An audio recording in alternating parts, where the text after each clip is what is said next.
Section 1. The roots of anger. What made Roman emperors never worry about the future? You've been living wrong if you haven't learned this from Epictetus. And in the next 3 minutes, you'll understand why Marcus chose silence over arguing. Imagine the marble streets of Rome at dusk, torches flickering, merchants closing their stalls, senators whispering as they pass.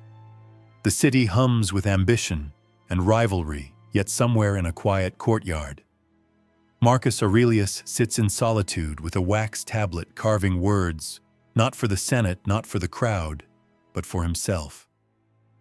He reminds his soul, you have power over your mind, not outside events.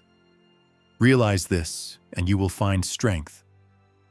These words are not distant philosophy. They are the very roots of how you never again let anger control you. You might not endure this truth easily, because it demands discipline more difficult than lashing out, more demanding than complaint. It tells you that every flash of irritation is your judgment, not their insult. Every surge of fury is your consent, not their power. Anger is born inside you, not placed there by another. This is why the Stoics insisted people cannot truly offend you unless you grant them the key to your inner fortress. So before you get comfortable, take a moment to like the video and subscribe, but only if you genuinely enjoy what I do here. And to explain why it is so important, we need to start with what seems the simplest, to see anger not as something done to you, but as something you choose. Marcus knew this. When Rome burned with unrest, when soldiers betrayed their duty, when even his closest allies failed him, he returned again to the same truth. Anger was not in them, it was in his judgment. And if he controlled his judgment, he could remain unshaken. Section 2. Marcus Aurelius on insult. You picture Marcus Aurelius walking through the Forum, the heart of Rome, where gossip spreads faster than fire. Senators whisper behind marble columns, rivals mock his decisions, poets pen verses aimed to wound his dignity. Yet Marcus does not strike back with fury. Instead, he reminds himself in his meditations, if anyone can refute me, show me I am making a mistake in thought or deed, I will gladly change. For I seek the truth which never harmed anyone. The harm is to persist in one's own self-deception and ignorance. This is how he faced insult, not as a wound, but as a mirror. If the insult was true, it was a lesson. If it was false, it was smoke vanishing in air. Marcus endured slander during his reign, whispers that he was too weak, too gentle, too detached from the games of power. He could have silenced them with cruelty, as many emperors did. Instead, he let them pass, knowing that anger would only diminish him. His calm was not indifference, but discipline, the choice not to let others write the script of his emotions. You reflect on your own life. When someone mocks you, the instinct is to rise, to defend, to argue. But the Stoics remind you that their words are not chains. Only your reaction binds you. Epictetus put it plainly. If someone reviles you, realize that it is your opinion that they have harmed you. You choose whether their words are poison or air. Philosophers debate whether such calm is possible for everyone or only for those trained in philosophy. Some argue that suppressing anger is unnatural, that a fiery response is part of being human. But the Stoics did not ask you to suppress, they asked you to understand. When you see anger as your own judgment, you loosen its grip. Imagine Marcus hearing a senator insult him during debate. Instead of raging, he listens, weighs the words, and if they are empty, he lets them fall. This practice is not weakness. It is strength, the strength to let your worth rest on reason, not on the approval of others. And so you see the lesson: if an emperor could be mocked and remain unmoved, then you too can endure insult without surrendering to anger. Your calm becomes your shield, your silence your victory. Section 3. Epictetus and control. You sit with the voice of Epictetus, a man born a slave who rose to become one of the greatest teachers of freedom. He tells you a truth so sharp it pierces every excuse you have for anger. Some things are up to us, and some are not. In that division lies the key to never again being controlled by another person's words or actions. Epictetus lived in chains, beaten by his master, mocked for his frailty. Yet he discovered a freedom his oppressors could never touch. They could strike his body, but not his judgment. They could insult him, but not dictate how he received the insult. He trained himself day after day to see the difference between what belongs to him, his thoughts, his choices, his values, and what belongs to others, their words, their deeds, their judgments. That clear boundary was his shield. You reflect on your own struggles. When someone lies about you, you burn with the urge to correct it, and when someone disrespects you, your pride flares. But ask yourself, is their lie truly under your control? Is their respect something you can command? Epictetus would shake his head. You may act with honesty and integrity, but their perception is theirs, not yours. If you hinge your peace on their behavior, you make yourself a slave to their moods. Scholars debate whether this Stoic separation is too rigid. Can you really detach from others' actions when society depends on shared trust and justice? Yet Epictetus himself shows the balance: you act justly because it is right, not because others must reward you. If they misunderstand, you remain steady. The discipline is not to abandon responsibility, but to abandon illusion, the illusion that you control the will of another. You remember moments when you tried to force someone to see your truth, only to end exhausted, angry, unheard. And you remember other moments when you let go, when you walked away instead of arguing. That peace, though difficult at first, was deeper than any victory in debate. That is the freedom Epictetus meant. Imagine him sitting across from you today, watching you scroll through arguments online. He would smile gently and remind you their words are not yours. Do not pick up what does not belong to you. With that reminder, the chains fall. Their insult cannot imprison you unless you open the door yourself. So you begin to see how to live untouched. By drawing the line clearly, what is mine, what is not, you release anger at its root. You take back your freedom. And in that freedom, no one can truly bother you again. Section 4. The fleeting nature of offense.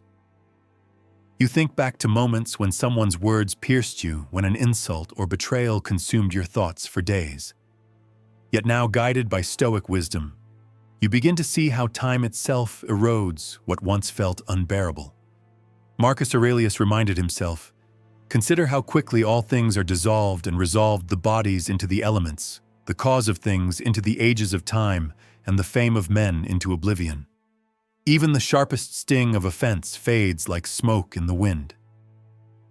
Imagine Marcus during the Antonine Plague, facing endless crises, famine, betrayal, conspiracy. Rumors against him circled Rome, some blaming the emperor for calamities. If he had clung to every word, he would have drowned in bitterness. Instead, he lifted his perspective to time itself. He saw that the voices of his critics would vanish, as all voices eventually do. What mattered was not their noise, but his own integrity. You reflect on your own life. Think of the things that once enraged you, perhaps an insult years ago or a betrayal long past. Do they still burn with the same fire? Or have they dissolved into memory, their power reduced to nothing? The Stoics remind you that if time will erase it anyway, why let it disturb you now? To be angry today at what will not matter tomorrow is to chain yourself willingly. Scholars still question whether such detachment makes you careless. Shouldn't some offenses matter at least enough to resist them? Yet Marcus's approach shows the balance. He did not ignore injustice, but he refused to let it poison his soul. He acted where action was needed, but within himself he kept calm, knowing that time is the greatest judge of all things. You recall the first rush of anger, the heat, the tightness in your chest, the urge to strike back. But then you remember how quickly that storm passes. You see how even your strongest emotions fade, leaving you embarrassed at their force. Marcus would tell you, if time is going to make this nothing, then you can choose now to treat it as nothing. That choice is the heart of freedom. Picture him writing in his tent on a cold frontier night, soldiers murmuring outside, enemies threatening beyond the river. He lifts his pen and writes of the fleeting nature of all things, reminding himself that even war, even empire, even anger itself is temporary. His example calls you to the same height of vision, so you begin to practice. When someone bothers you, you step back. You see not only the moment, but the horizon of time. You ask yourself, will this matter tomorrow, in a year, at the hour of my death? Almost always the answer is no. And with that, the weight falls away. Section 5. The Trap of Pride. You notice how often anger rises from wounded pride. Someone dismisses you, interrupts you, or treats you with less respect than you think you deserve, and suddenly your chest tightens. Pride whispers, they should know who you are. They should honor you. And yet Marcus Aurelius warned himself against this trap daily. Receive without pride, let go without attachment. For he knew that ego is the spark that lights most fires of rage. Marcus himself held the highest throne on earth. He was called Augustus, Emperor, Father of the nation.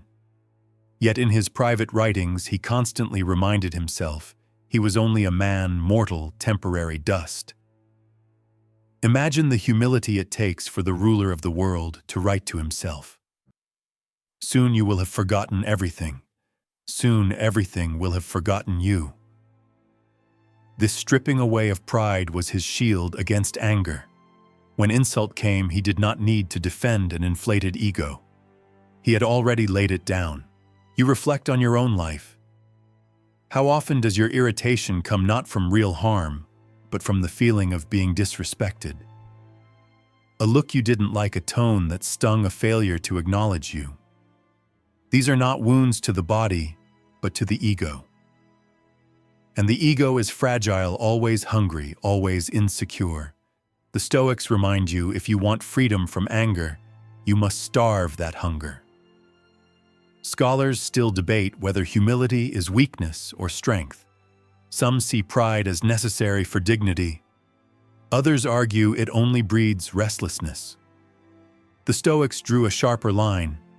Dignity, they said, comes from virtue, from justice, courage, wisdom, and self-control, not from titles or honors. Pride in externals is weakness because they can be taken. Pride in virtue is steady because it rests on your own soul. Imagine Marcus seated in the Senate listening to men insult his decisions. A proud emperor might have raged, demanded loyalty, crushed his critics.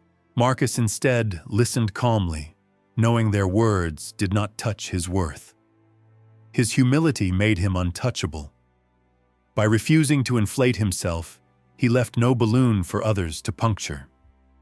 You recall moments when you felt belittled. Anger rose quickly, but when you examined it later, you saw it was pride disguised as justice. You weren't truly harmed, you were simply overlooked. And in those rare times when you let go of pride, the sting vanished.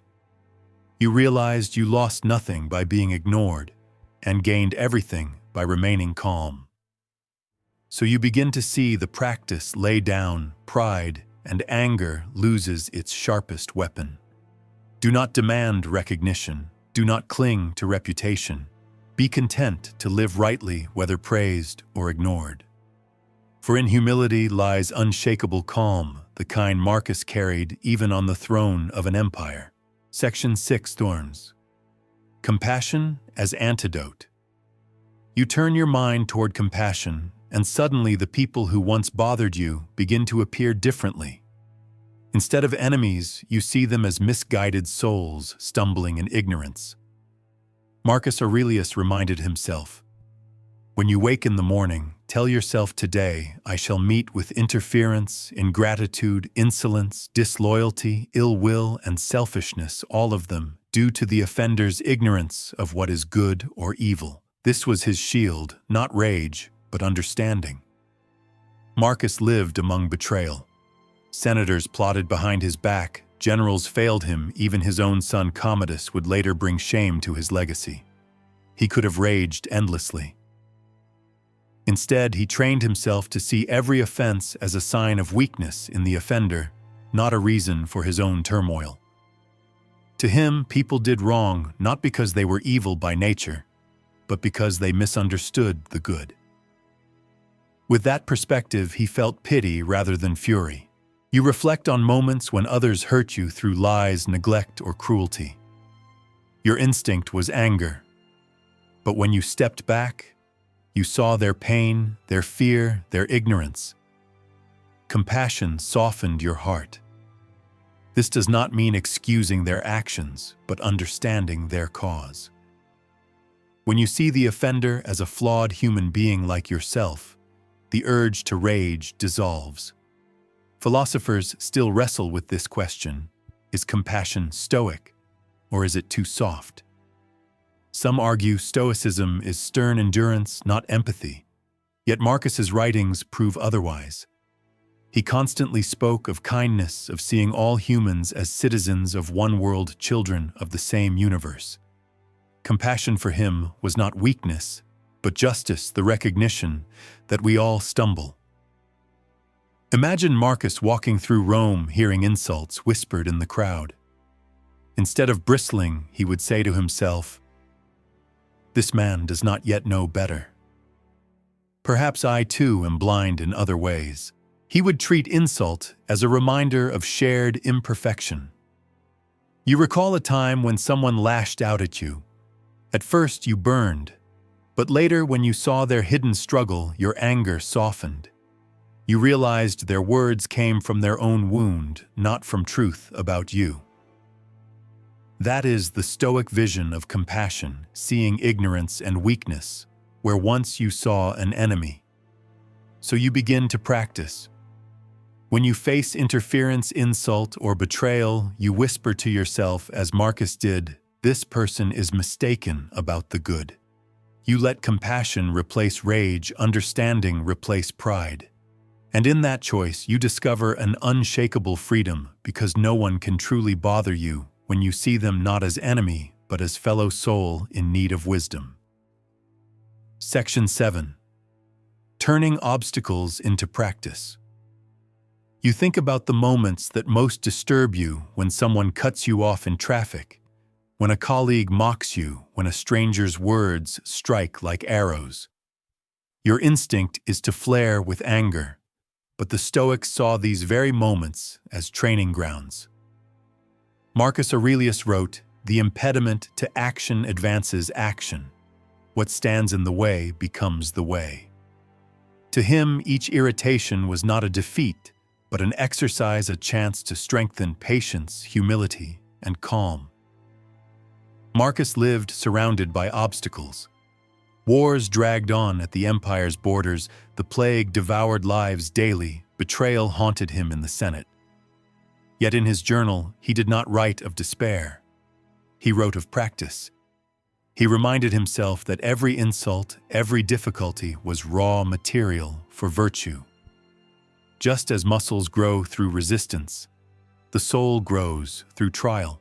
Imagine him today, walking through the constant annoyances of modern life: traffic jams, online insults, workplace rivalries. He would not curse them.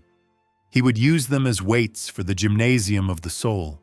You reflect on how often you pray for a smooth life free of disturbance. Yet the Stoics remind you, smoothness breeds weakness. Without obstacles, you never test yourself. Without insult, you never strengthen humility. Without betrayal, you never deepen resilience. If you seek never to be bothered, then you must learn to see every bother as training, not torment. Scholars debate whether this Stoic reframing is denial. Do you really transform pain into practice, or do you merely trick yourself? But Marcus's life shows sincerity. His calm was not forced optimism. It was the fruit of daily reminders that hardship is nature's tool for shaping souls. He did not deny pain, he used it. You recall a time when someone insulted you. At first you burned, but later you realized you had practiced restraint. You had proven to yourself that silence could win. That memory became strength for the next trial. Slowly, you see that obstacles are not enemies, but teachers. Picture Marcus in a cold military camp, ink freezing on his tablet, writing of patience and endurance, while his empire groaned with crisis. To him, the greater the trial, the greater the chance to practice virtue. Your daily irritations, though smaller, are the same. They are your arena, your test, your training. So you begin to shift your vision. When anger rises, you pause and ask, what practice is this? Is this a chance to train patience, to prove humility, to harden endurance? With that shift, irritation loses its teeth. Every obstacle becomes your gymnasium. Every insult becomes your lesson. And slowly, you grow unshakable, not because the world softens, but because you strengthen. Section 8. The power of silence. You walk through the streets of Rome in your mind, where insults are shouted as easily as greetings, and you remember Marcus Aurelius's quiet reminder. The best answer to anger is silence. The crowd expects a response, but silence denies them fuel. In our own time, the principle remains just as sharp. When someone provokes you online, in person, in whispers, your silence can be the strongest reply, for it proves that their words never reached your inner citadel. Marcus himself knew this power. As emperor, he was often attacked with criticism, sometimes cruel, sometimes petty. He had the authority to crush his opponents with a word, yet he often chose not to answer at all. He saw that arguing with every insult was like chasing every echo in a canyon. It wasted strength and gave noise more life. His silence was not weakness, but mastery, for he owned his response and refused to let others dictate it. You reflect on your own habits. When someone says something sharp, your first impulse is to respond instantly, defend, correct, retaliate. Yet almost always, that answer only multiplies the conflict. Silence, though more difficult, carries a dignity that words cannot. You feel the power of letting their insult hang unanswered until it shrivels in its own emptiness. Philosophers still discuss whether silence is always wise. Does it risk being mistaken for agreement? Or does it show the highest strength? The Stoics leaned toward silence when words would do no good. They believed that unnecessary speech binds you to others' judgments, while silence protects your freedom. Marcus often reminded himself that a man is not harmed by what is said, but only by how he lets it shape him. Think of moments when you held your tongue instead of replying. At first it burned because pride wanted to defend itself. But later you realized your restraint carried more weight than any sharp retort.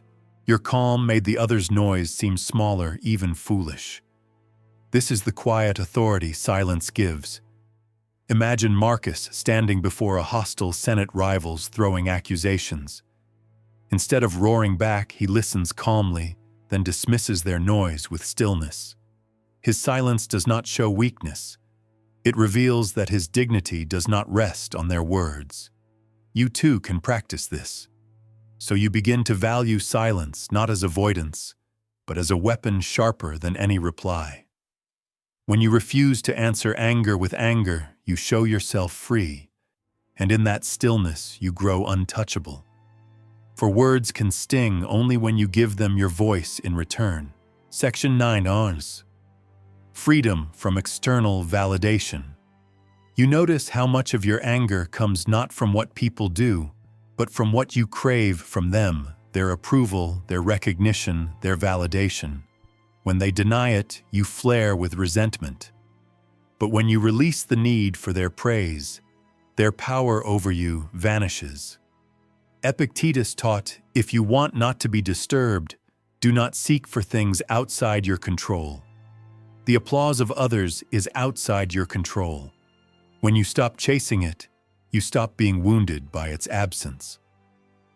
Marcus Aurelius lived this lesson daily. Though emperor, he wrote to himself, ambition means tying your well-being to what others say or do. Self-indulgence means tying it to the things that happen to you. Sanity means tying it to your own actions. Imagine the ruler of Rome able to command cheers from the Circus Maximus, reminding himself that those cheers are empty. He knew fame was nothing more than wind through the streets, gone as soon as it came. That clarity freed him from the anger that so easily arises when others fail to notice you. You reflect on your own life. Think of times when you felt ignored, overlooked, dismissed. Did the hurt come from real loss or from the craving for acknowledgement? Almost always it is the latter. The ego, hungry for approval, feels starved and lashes out. But when you root your worth in your own virtue, in what you know to be just and true, you find you no longer need their applause. Without that hunger, anger has no soil to grow in. Scholars debate whether human beings can ever live without needing recognition. Some argue it is part of our social nature. Others point to philosophers like Marcus, who proved it is possible to live inwardly free. The Stoic view is not to deny human connection, but to detach your peace from others' opinions. Connection remains, dependency vanishes. You recall moments when you did something right and no one noticed. Perhaps you felt bitterness. Why does no one see my effort? Yet later, when you reminded yourself that virtue is its own reward, the bitterness softened. You realized that their silence had not erased the value of your deed. In fact, it made your action purer because it was done for its own sake. Imagine Marcus watching modern life where every post and photo seeks likes and comments. He would sigh, perhaps smile gently, and write again in his journal, "It is not fame that makes a man good, but goodness itself." His reminder cuts through the illusion. Approval is wind, virtue is stone. Choose the stone and anger has nothing to grip. So you begin to free yourself. You remind yourself daily, their praise is not my gain, their scorn is not my loss. My worth is my own. And when you live this way, you find a strange new strength. People may praise or ignore insult or admire, but none of it touches your calm. You are free, and in that freedom, anger dissolves. Section 10 Mons. Unshakable calm. You arrive at the final vision, a state of unshakable calm where nothing anyone does can truly disturb you. This is not coldness nor detachment from life. It is mastery, the kind Marcus Aurelius practiced as emperor, the kind Epictetus taught even in chains. You remember Marcus's words, "Choose not to be harmed, and you won't feel harmed. Don't feel harmed, and you haven't been." In this discipline lies the secret to never being angry, never being bothered, no matter what storm rises around you. Imagine walking through the streets of modern life, drivers cutting you off, co-workers spreading gossip, strangers hurling insults online. You feel the old reflex to flare, but you catch it. You pause. You remind yourself this belongs to them, not to me. You choose silence instead of reaction, humility instead of pride, compassion instead of fury. With each choice, your inner fortress grows stronger. Soon their noise cannot reach its walls. Marcus lived this fortress. Surrounded by betrayal, disease, and war, he still wrote with calm. You have power over your mind.